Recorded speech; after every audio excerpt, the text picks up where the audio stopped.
Welcome. This is EET3329C, Communication Systems at Valencia College, the fall semester of 2020. This is our lecture 3. This is part 2 of that lecture. And today we will continue our topic of analysis and transmission of signals. This is your lecturer, Dr. Wilfredo Rivas Torres. Today's agenda is properties of Fourier transform. We will talk about signal transmission through a linear system. We'll talk about filters, and we'll close today talking about signal distortion. So let's get started.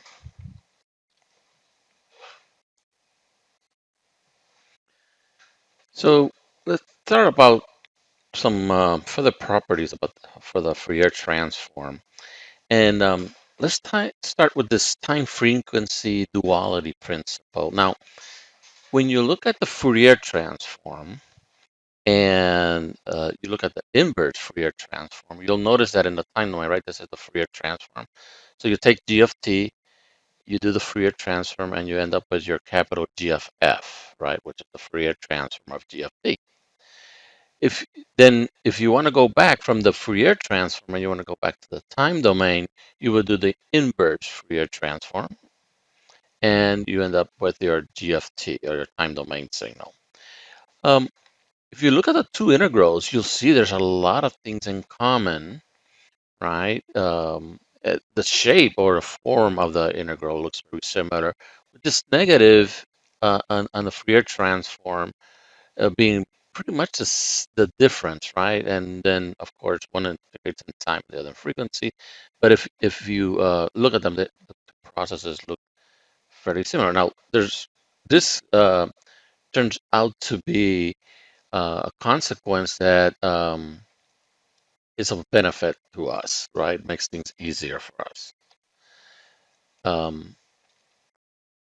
So we'll take advantage of that, and let's start also move on to talk about the Fourier transform properties.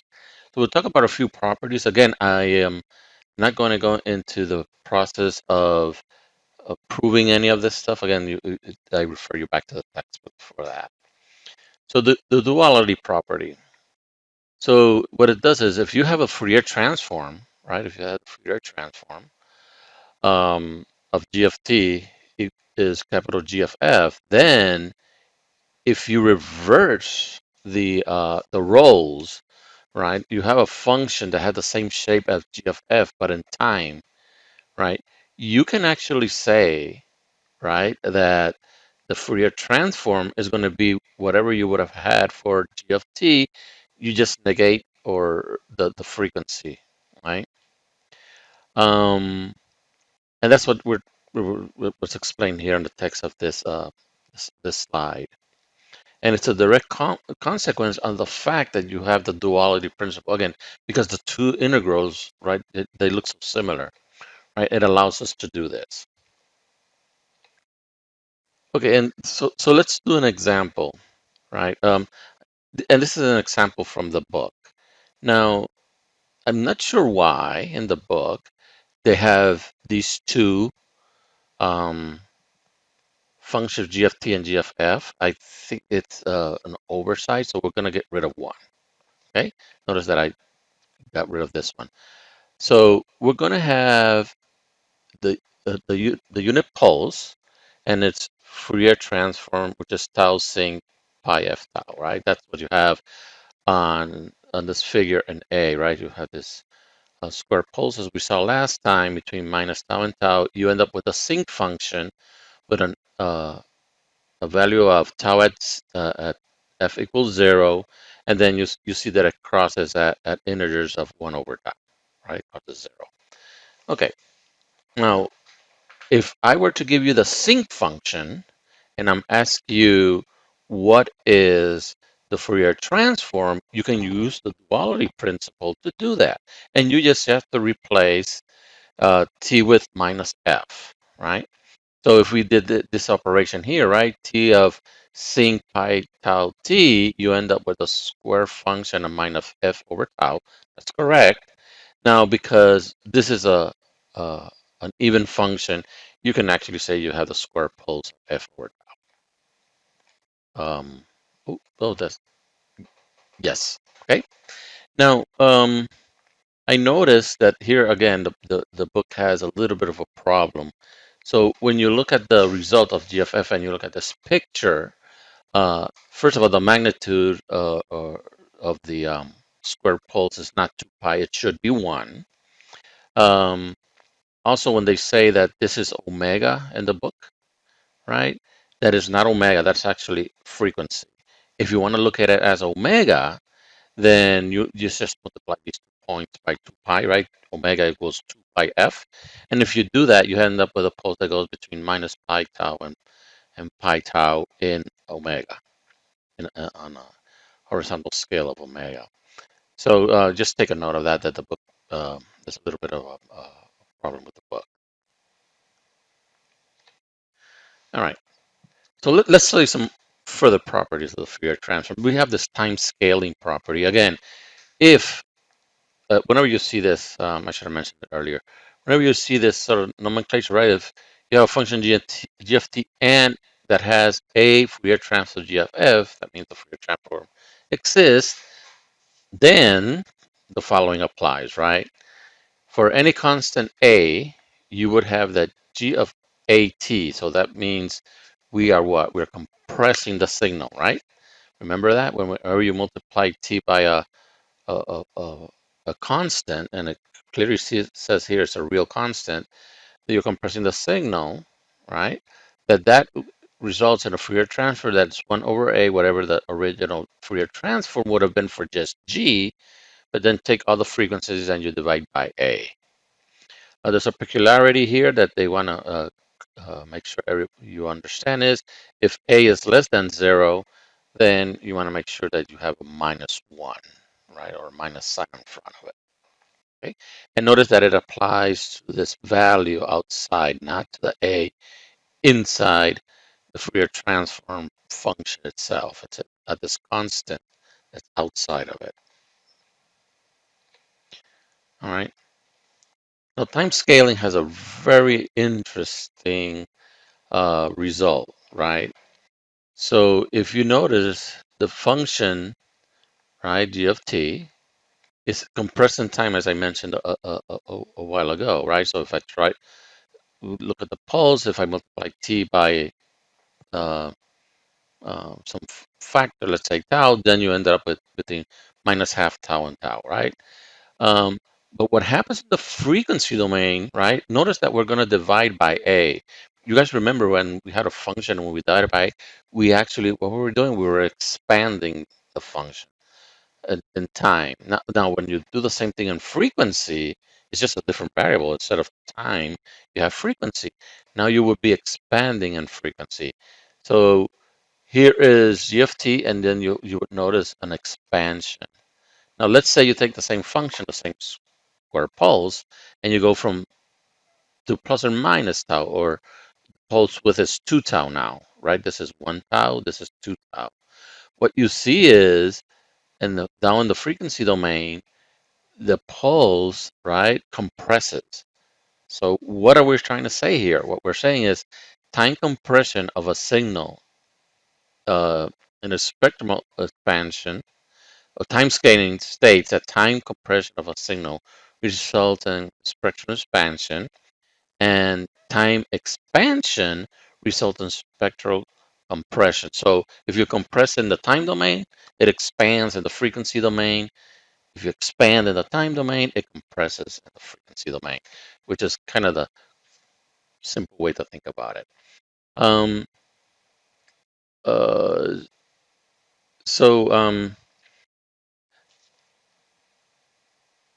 think about bandwidth, right? Bandwidth is a frequency domain. So bandwidth of a signal is inversely proportional to the signal duration or signal width.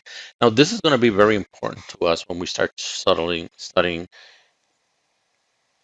digital signals later on, because a digital signal, if you remember from our first lecture, has a finite duration, right? But if we reduce the duration, that means the bandwidth of the signal increases. So if you reduce the duration by 2, that means the frequency bandwidth increases by a factor of 2, right? And there is an example in the textbook. I am not going to discuss it here, but if you're taking the course, this is a required reading assignment, if you will. I want you guys to study example 3.9. All right, the time shifting property. Again, if the Fourier transform exists and you have a time shifted or time delayed signal, then the Fourier transform is the original Fourier transform, and you're going to multiply by this exponential of raised to the j 2 pi f t0, right? So if you delay by t0, you apply this term 2 pi f t0, right? So what this shows you is that if you delay the signal by t0, right, you're not changing the amplitude, right? The amplitude is still GF, whatever GF comes out to be, but you are changing the phase because this is a phase term, right? This actually affects the phase. And it's being changed by 2 pi f t0. And there's an example in the book, example 3.1, and that is a reading assignment for you guys taking the course. Um, we also have sort of the dual of that time shifting. We have the frequency shifting, right? So if you were to take, again, if the Fourier transform exists, and you multiply g of t by ej 2 pi f0 t, right? What that ends up doing is you then frequency shift your Fourier transform, right? So you take the original Fourier transform and you just, of g of t, then you shift it in frequency by f0. This property is also known as the modulation property. Because if you guys think about this just for a little bit, and we say g of t is my message or information signal, right? This ej2 pi of 0 contains the carrier information, right? And if I did nothing else, g of f would be centered at the carrier. But now, because I am doing this frequency shifting, now what happens with the Fourier transform, it is shifted in frequency, right? Which is, at the end of the day, what the carrier actually does. Notice that there's a fine detail here. If instead of being the exponent a positive quantity, it were a negative quantity, then you would be, instead of time shifting or frequency shifting to the right, meaning a higher frequency, you're going in the other direction. You're frequency shifting towards a negative or less of a value of a frequency. Okay? Or lower frequency is the right way to say that. Okay. So frequency shifting, we can actually use that result and see what happens to what would be a real signal, right? Um, just a fine point here again, this e to the j 2 pi f0t, when you multiply it by g of t, even if g of t was real to begin with, it makes it a complex signal because this is a complex number, okay? Just remember Euler's identity. Now, there is a property of the cosine that says that the cosine is actually e to the j phi plus eta minus j phi over 2. Again, direct consequence from Euler's identity.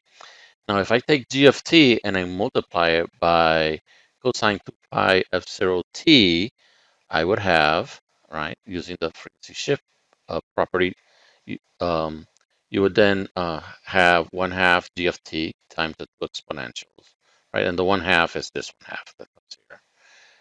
Interesting result, right? So this is what ends up happening in the time domain. Now, when we look at the frequency shift, we just have to apply it twice, right? When you apply it twice, again, you end up with the 1/2. The 1/2 doesn't go away. And then you just frequency shift the carriers in the right direction, right? This increases the frequency, this one reduces the frequency. And an interesting result, right? So multiplying by a cosine produces two components of your Fourier transform, right? So let's look at it sort of graphically. If let's say this is my original waveform, g of t, at an A, and we know this is the Fourier transform, let's say, of that. It looks like this bell shape, and we have a certain phase that they're also showing here. Now, when you multiply g of t by cosine of 2 pi f0 t, which is omega, 2 pi f0 is omega 0. I do apologize. The book does this a lot, like I explained last time. Something goes from omega to pi f. Hopefully, you don't get confused by that. But if you do this, what ends up happening to your Fourier transform, now you're going to have two of them, both just shifted plus or minus whatever f0 is, whatever that frequency is, right? And that's a remarkable result. Um, this is what happens when you are amplitude modulating a signal, okay? Um, so we can apply what we just talked about, right? So let's say we have a square pulse, and we know that this is the Fourier transform of our pulse, right? Just a sinc function. Now take that same pulse and multiply it by cosine omega t. You end up with something that looks like this. The cosine abruptly ends, right? Plus or minus t over 2, right? That's what you have. You have this time you're going to have a pulse, but it's a sinusoidal pulse, if you will. Now, how does the Fourier transform of that look? Well, it's this one, what we have original that was centered around 0, except that now you're going to have two that are going to be centered around plus or minus f0, okay? Um,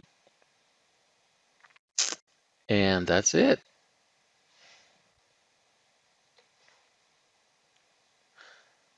All right, so let's switch gears here. So we've heard of convolution before. We know that convolution is a mathematical operation of two functions, w and g, and it produces a third function, and we denote the convolution by the asterisk, right?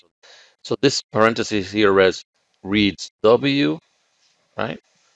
Function or signal w convolved with g, function g, right? Um,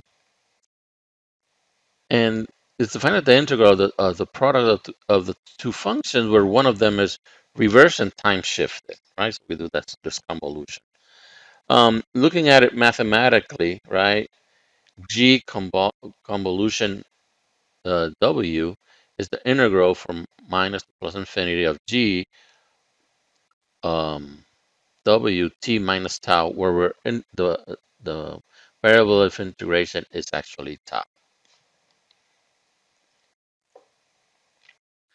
Now we're not necessarily interested in solving the convolution integral.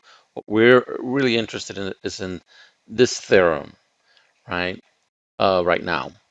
So we have two functions, g1 and g2, that we know have a Fourier transform, capital G1, capital G2.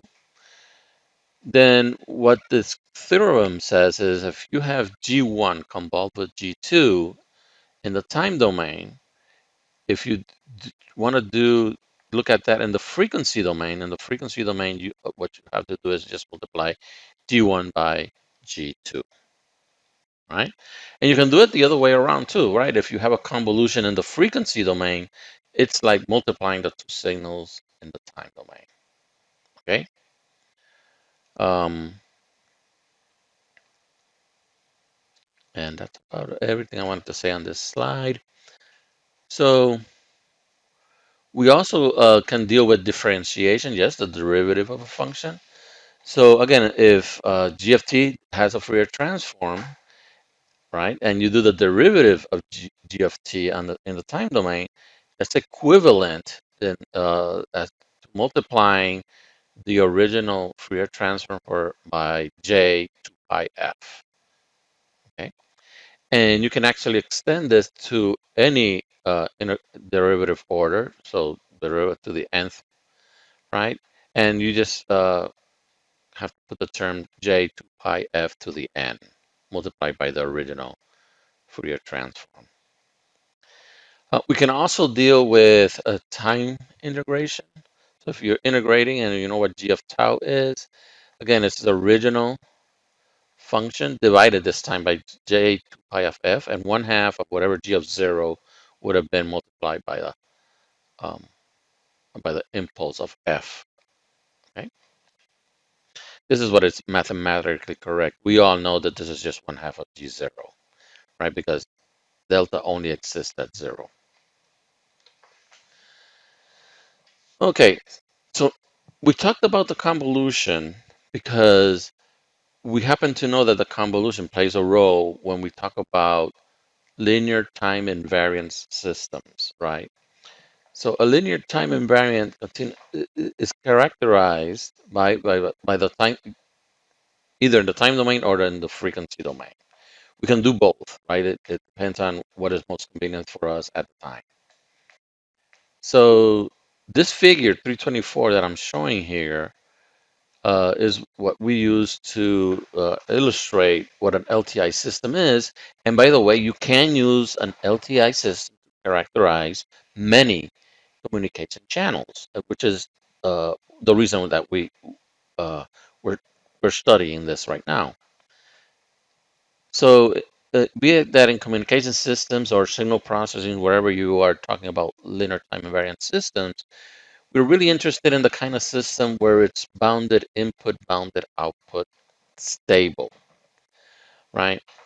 So, what do we mean by that? And in essence, what we mean is if you have a signal at the input that is bounded, meaning it's not one of those functions like the exponential, right, that goes to infinity eventually.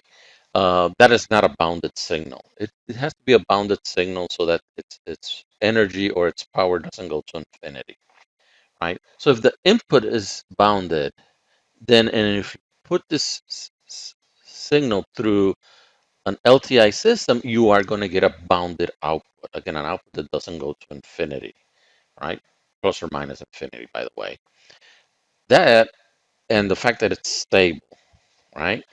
An unstable system, you might, again, the input could still be bounded, and if the system is not stable, it goes to infinity. Or the system can do something else, right? Sometimes they just don't go to infinity, but they do something else that's not a direct consequence of the fact that you put the signal at the input. That would be kind of an indication that you have an unstable system, right? Because, by the way, a system that's not bounded, right? You put an input on it and the signal goes to infinity. Normally things don't go to infinity, it just breaks, right? And in many cases, this is where all of a sudden your signal catches fire, which is never a good thing. All right. So a stable LTI system can be characterized in the time domain by its impulse response, right? So the impulse response, right, um, of a system, uh, you get h of t when your input x of t, right? So here's the input x of t, and we want to know what the impulse response of this is, which is h of t. How do we find that? Well, you put an impulse, the impulse at the input. So you make x of t equal to the impulse function. When you do that, y of t, whatever results at the output, is your impulse response. Okay? And then again, for the stable system, if you follow everything and it's bounded at the input, the actual result of the output to any arbitrary x of t, right, equals y of t equals the impulse convolved with your input. And this is why we were talking about the convolution just a little while ago, okay? Because that's the result of the output, and that's how you can, or this is the way you can determine the output of your system if you know what the input is and you know what the impulse response is, right? So you just perform the convolution, right? Now, continuing with our topic of linear time invariant channel, let's say we want to send this signal through it. Well, let's say we know a little bit more about our system, right? So we know the Fourier transform exists for the input signal. Let's say we know because it's a stable system that we will have or will be able to determine what the output Fourier transform is. So it'll exist. And because we know what the impulse response is, we also know what the Fourier transform of the impulse response is, which, by the way, this h of f is normally known as the frequency response of your linear time invariant system, right? Then according to the convolution, remember we did this thing where we showed that the convolution in the time domain is multiplication in the frequency domain. That's exactly what we're showing here, right? This is the convolution theorem applied to an LTI system.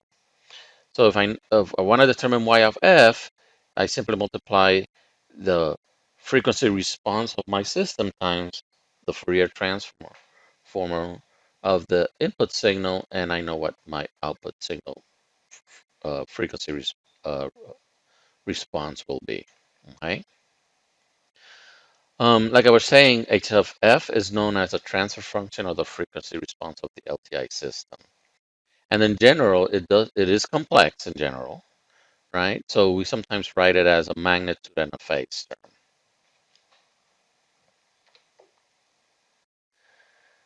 Okay, so at the end of the day, if you remember what a communication system, what is the real purpose of a communication system? We said this on our very first lecture, the first day. The purpose is there's a message, there's information at the input, and by the time we send it through the channel and it's at the receiver output, we want the message at the output to be equal to the message at the input. Okay, that's our goal. That's really what's important for our communication system, right? So here we're going to have, we know the frequency response of the system. And we can determine the output spectrum magnitude and phase. It will equal the two magnitudes multiplied by each other, and you add the phases. Or if you want to put it in much more simpler terms, this is what it looks like, right? So the magnitude is the multiplication of two magnitudes, the frequency of the uh, frequency spectrum of the input signal times your uh, frequency response of your system, and the phases just you just add them up, right? In general terms, right? This last statement seems so benign here. In general, the output waveform will be different from the input waveform, right? So the system always does something to your signal that makes it look different, right? And whenever a signal at the output of a signal of a system, excuse me, doesn't look like the signal at the input, we say that there's distortion, right? You distorted the signal. That means you changed it.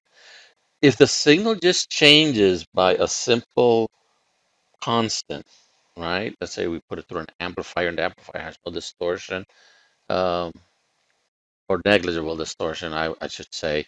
You would say that there wasn't no, that the two signals are the same, even though the output has a higher amplitude, let's say, right? They're still the same within a constant, right?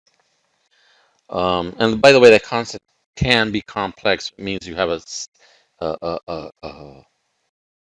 an equal phase across your entire waveform. So um, if the magnitude and phase change by a constant, you still say that the two signals are equal, right? Because it's an easy thing for us to solve that. Now, this is what comes to this term of distortionless.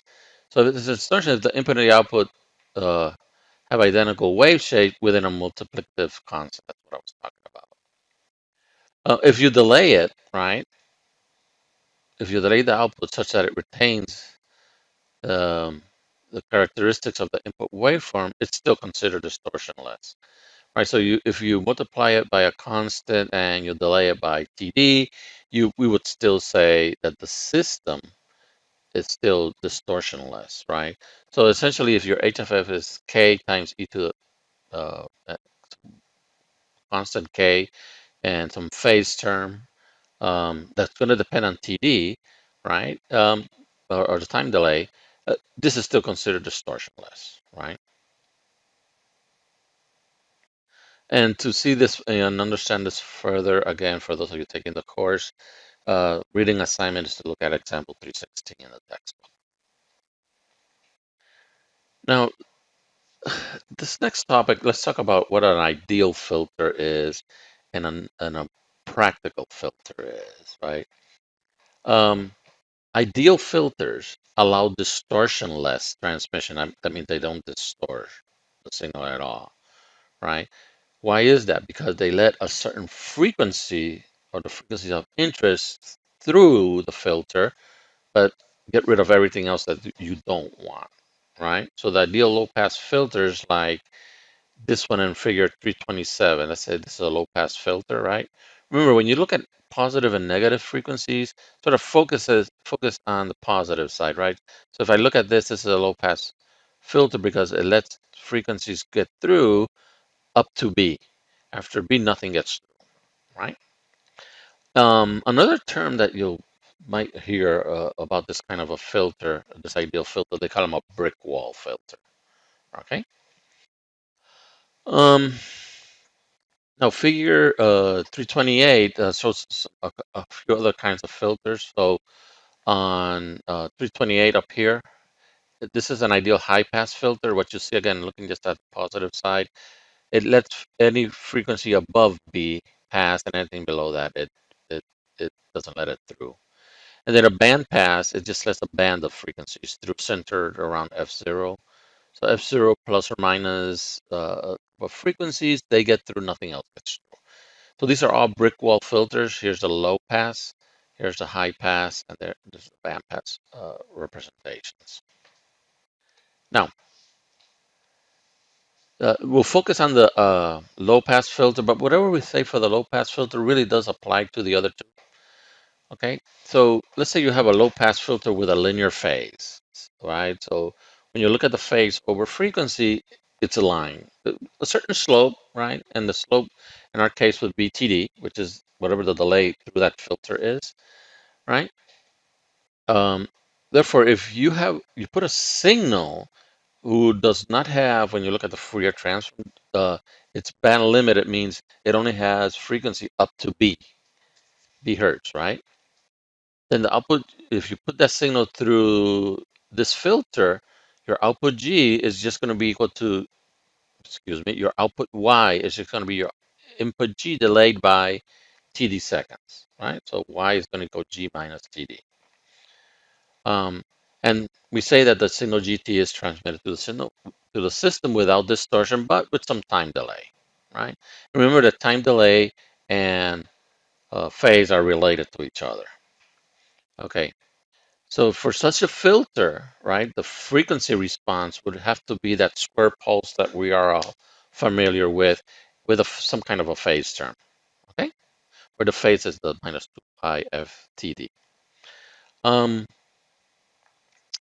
so if we look at the impulse response of that, then we get this sinc function, right? It's a delayed sinc function, but it's a sinc function. So the ideal low-pass filter gives us an impulse response once we apply the inverse Fourier transform to this uh, frequency response, right? You end up with a sinc function, okay? Um, Now, we know that h of t is the system response to the impulse, right? And we apply the impulse at t equals 0. Now, an interesting fact about the response of the ideal low-pass filter or this brick wall low-pass filter is that if we were to look at the inverse Fourier transform, right? This is the sinc function. Notice how it's delayed. It's no longer centered around 0. Right? We delayed it. Um, but the sinc function goes on forever in both directions, positive and negative in time. Well, what it's trying to tell you, what this is trying to tell you is that this filter has response even before you put in the impulse, right? Which would get put in at t equals 0. See how that has a response that would ideally go on forever. But if we do that, you end up if you were able to realize a system like this, you would have a system that is non-causal because causality says that you cannot have an output until you have an input, right? So these ideal filters are non-causal. Another way to say this is that they are physically unrealizable. You really can't create a brick wall filter, right, in the real world. Okay, we do get close. You can get close to them to creating one, but you don't create one exactly. Okay, And so how do we get to realizable filters, filters that we can, right? So in order to actually make it so that it's realizable, what we do is we cut off the impulse response. So we're going to create this h hat of t, where h hat of t is our original h of t multiplied by the unit step, right? Again, the unit step, we've talked about it before. So we're going to cut off the tail. Anything before zero gets cut off, it makes zero. Okay. Um, Another way of looking at it is if you make the delay of the signal, right, of the impulse response of your filter, you make the delay much larger, then what you start seeing is h hat of t begins to approximate h of t, the ideal one, much closer, right? So that means that if I were to look at the h hat of f, you would see that it begins to approximate this brick wall filter a lot closer, right? But there's always a price to pay, right? These things don't come for free. What happens is you get closer to the ideal filter, you get more delay. More delay is not always a positive thing, right? Okay, so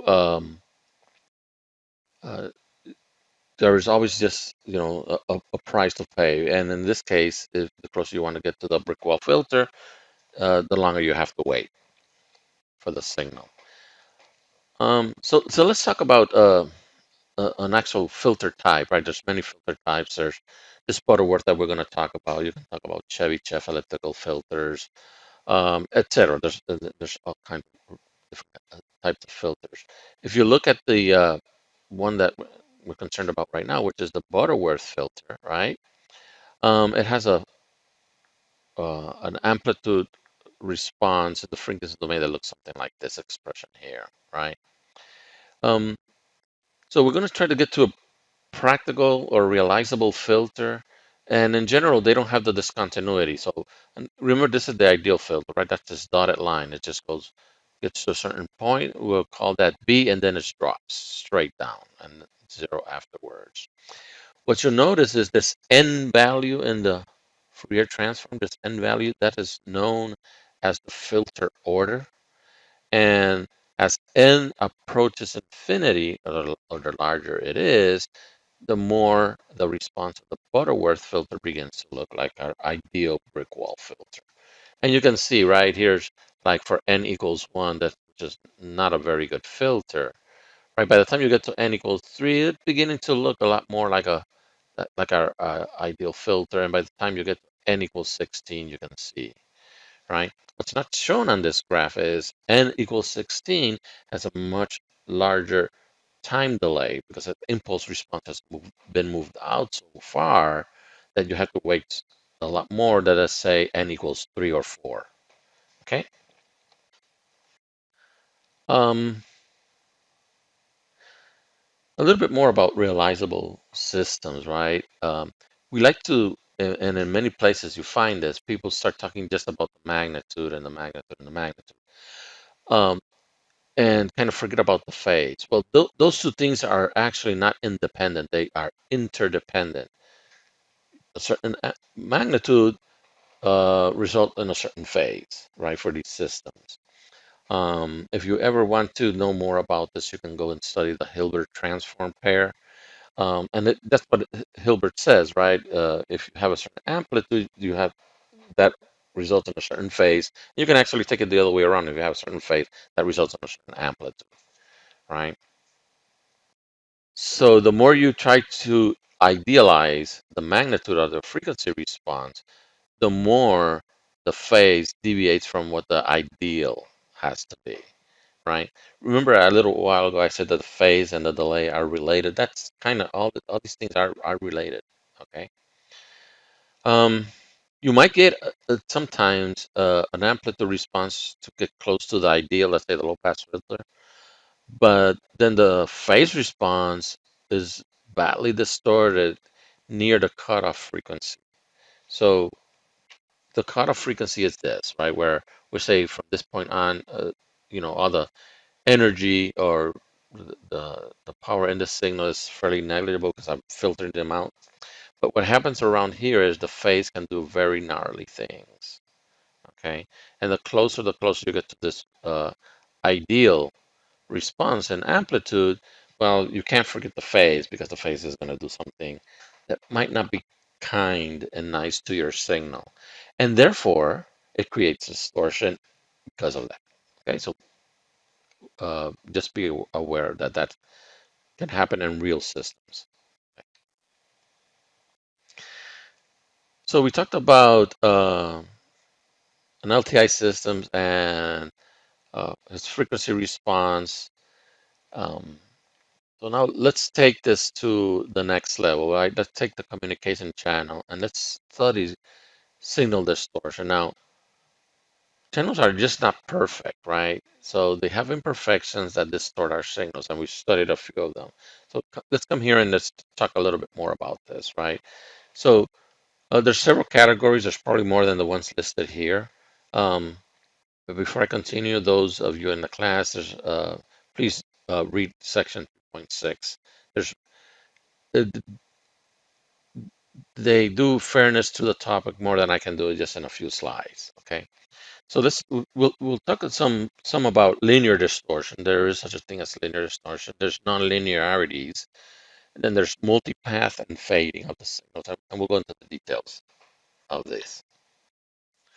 So linear distortion can be caused by an LTI signal by its non-ideal characteristics that can happen both in the magnitude and the phase or both.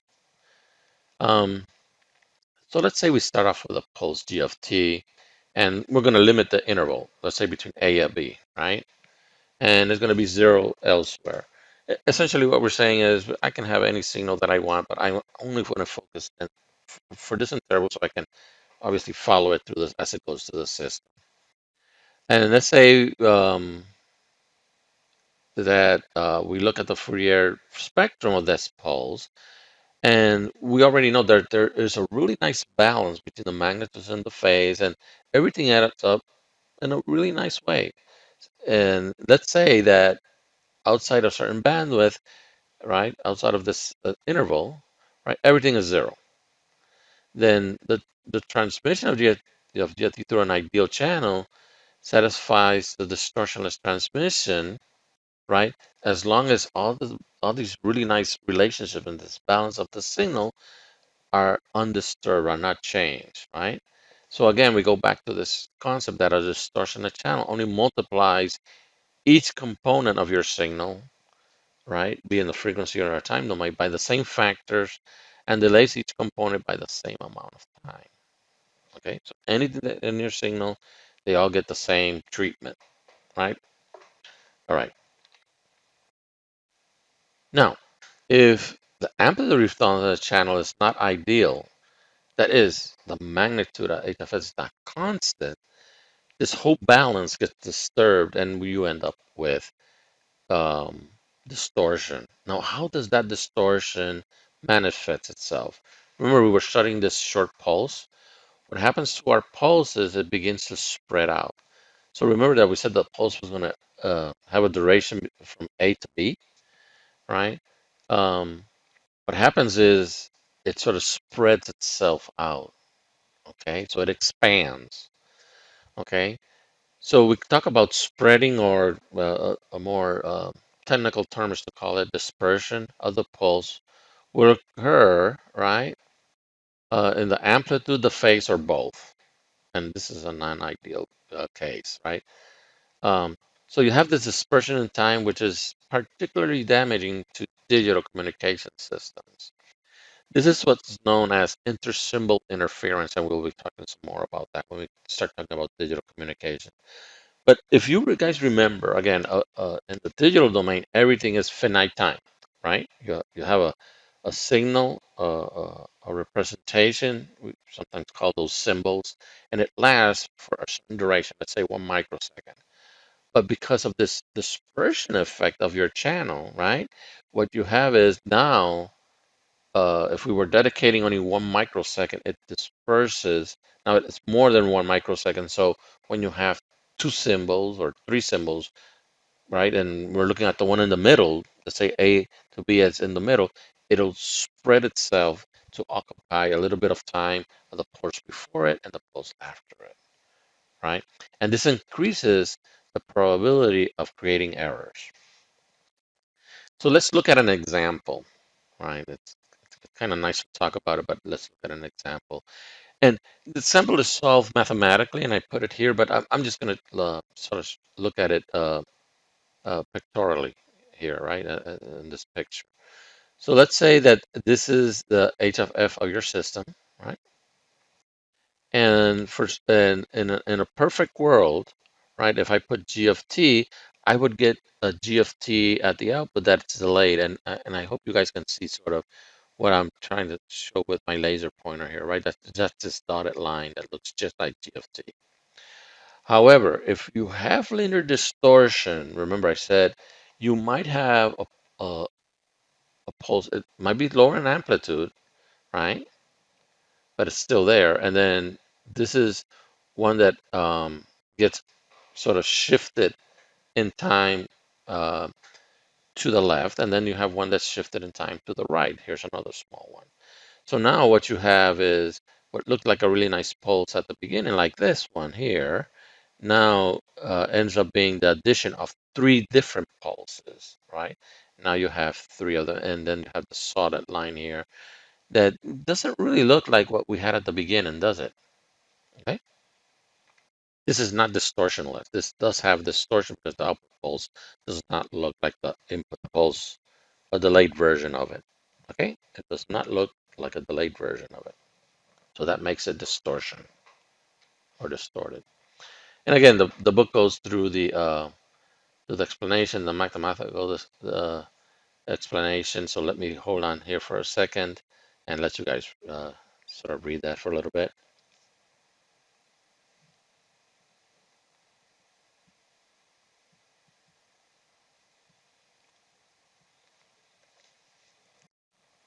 Okay. Now let's look at channel nonlinearities. In in in in general, we've been talking about this linear channel. Let's throw that out the window. Um, Because if the signal is large enough, you can no longer ignore nonlinearities, right? And what a nonlinearity does is now your signal output becomes a function of whatever the signal input is, right? So if you take your signal input, and you can think about it as a simple sinusoid, right? You start up with a certain amplitude. As you increase it, let's say at a certain point, the input and the output have the same shape, right? Within a constant. Now, what a nonlinear circuit happens, what happens in a nonlinear system, I should say, is as that you continue to increase the amplitude of your sinusoid, now the output is going to be a function as well of the amplitude of that signal, right? Because amplitude goes directly to the power of the signal or to the voltages and etc. Right? So now your signal is saying, I can't do this anymore the same way I was doing it before, right? That's what's happening with the system. All right, so you have that y becomes a function of whatever g is. Whenever you have that, you have a nonlinear system, okay? If we do this, right, you can have an expansion of your function, of your output, and you can use this Maclaurin series. More about that in Appendix E of the book, and most people study this in their calculus classes anyway, Maclaurin series. Here's an application of it.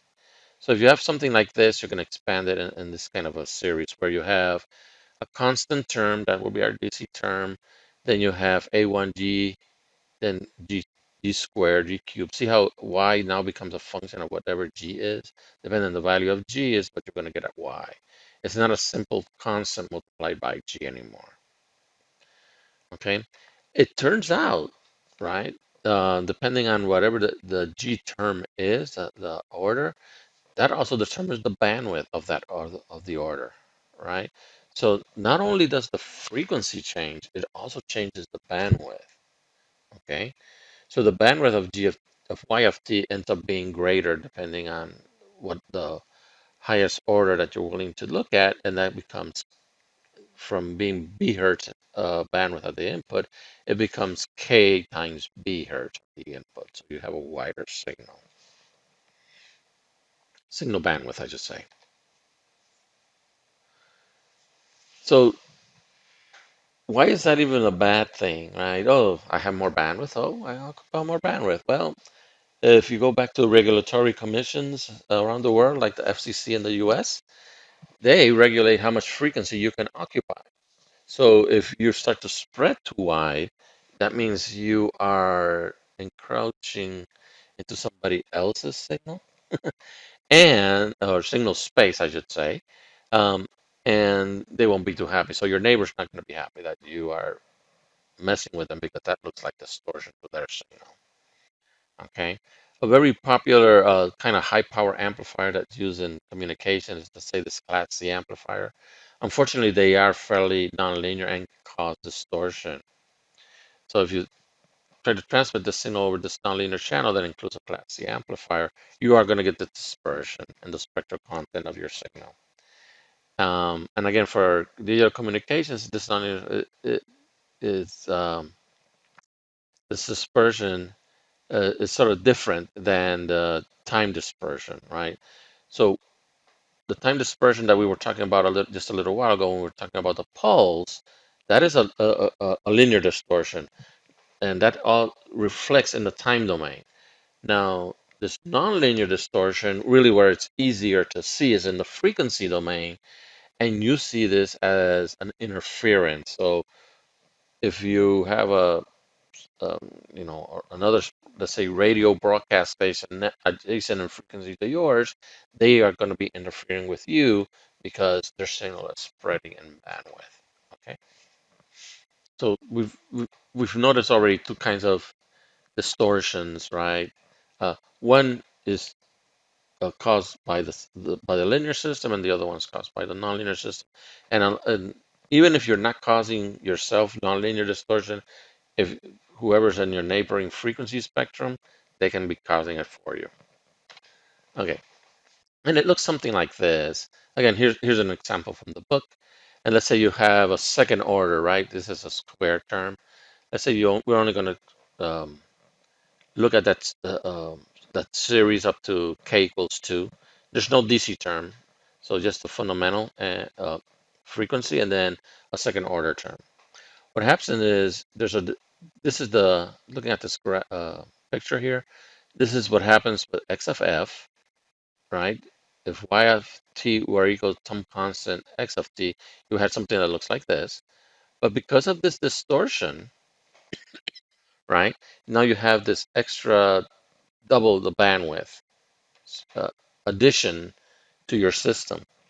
So when you look at the combination at y of f, you end up with this thing that looks much wider. It's not a nice square function. See, now you can see that this is more than just multiplication by a constant, right?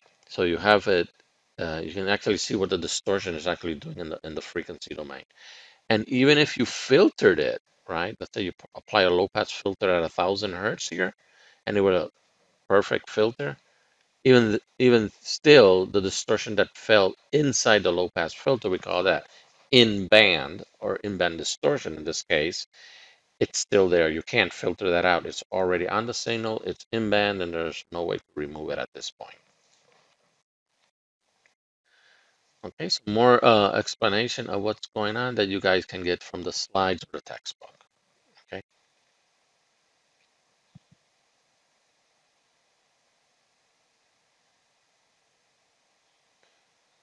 let me allow you guys a few more seconds to read through that.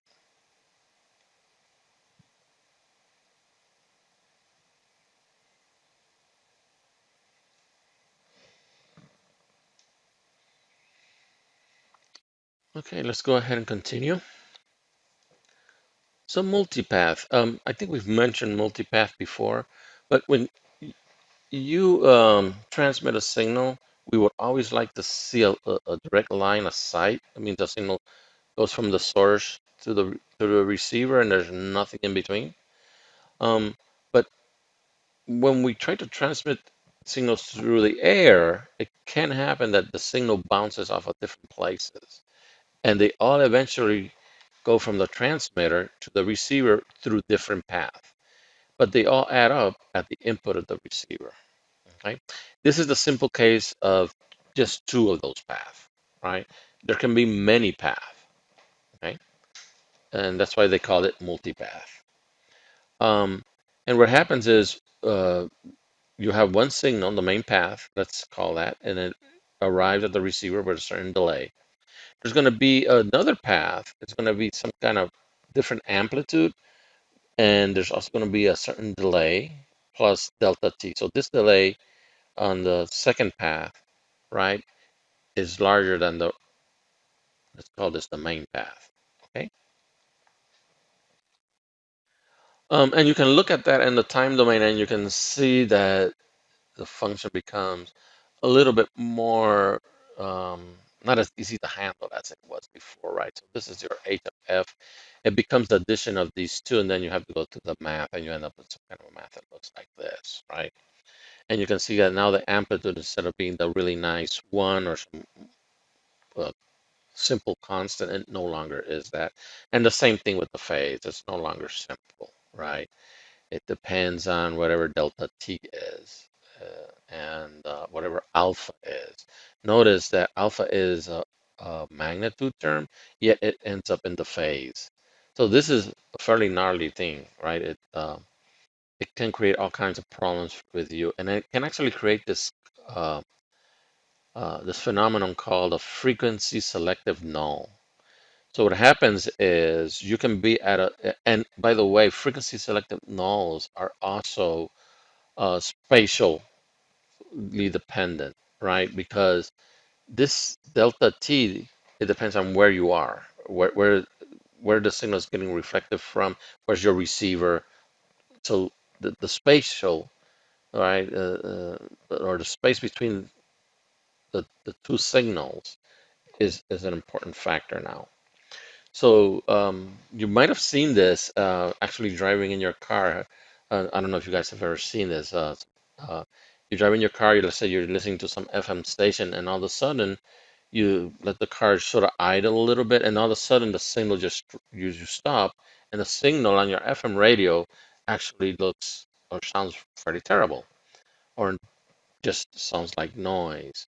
What do we normally do? We just let the car idle a little bit further, just go a little bit further, and you get out of this frequency selective null, and your FM station comes back, right? That's what happened. Somehow the multipath, and you ended up at this one spot where the multipath just add up in the right way so that your signal goes away, right? And that's the multipath effect. So we've probably all experienced it, just we didn't all know that that was a multipath effect. All right. So we have talked about fading, right? When we talked about Friis equation, right? A little bit, we said that the signal attenuates. That's sort of a fading effect. Now, that is just line of sight, right? Straight, and we're assuming that there's nothing happening in the channel. Everything in the channel is just perfect, right? Now, that doesn't really happen, right? The channel, right? When you have a signal, can have semi-periodic and even random changes, right? Depending on certain characteristics of the medium, what's going on, right? So the reflex things like the reflexive properties of the ionosphere, for example, that are related to things like changes in the seasons. Sometimes these changes are daily, even hour to hour. Think about the weather, right? This morning it might have been nice and sunny, and then all of a sudden it's raining.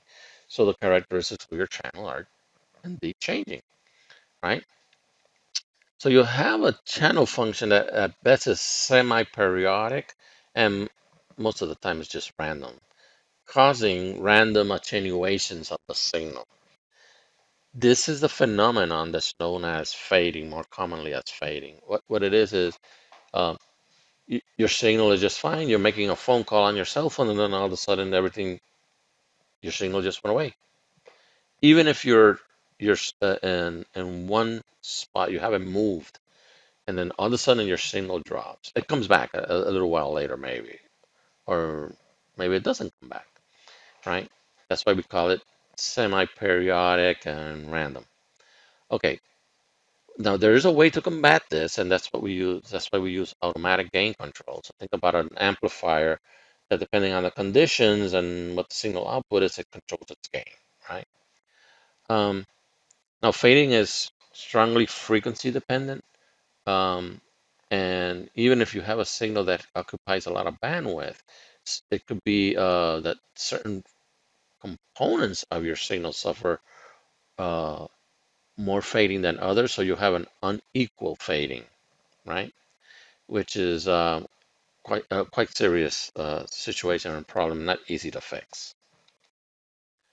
All right, so that is it for this lecture. In our next lecture, we will talk about signal energy and energy spectral density, and the same for power, and power spectral density. And then we'll talk about a discrete Fourier transform. Right now, all of our Fourier transform, when we look at the frequency domain, it looked like everything was continuous.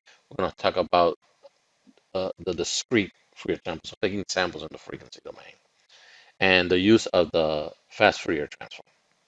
Until next time.